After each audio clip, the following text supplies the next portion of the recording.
Hello viewers, আমার এই চ্যানেলে যারা আসলে প্রথম এই ভিডিওতে আসলে আপনার চ্যানেলটি সাবস্ক্রাইব করে পাশে থাকবেন, বেল আইকন অন করে দেবেন, তাতে নেক্সট ভিডিও আপডেট পেয়ে যাবেন।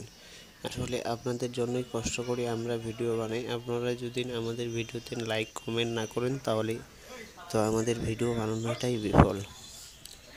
আশা করি সবাই ভালো থাকবেন, সুস্থ থাকবেন, এটাই কামনা করি।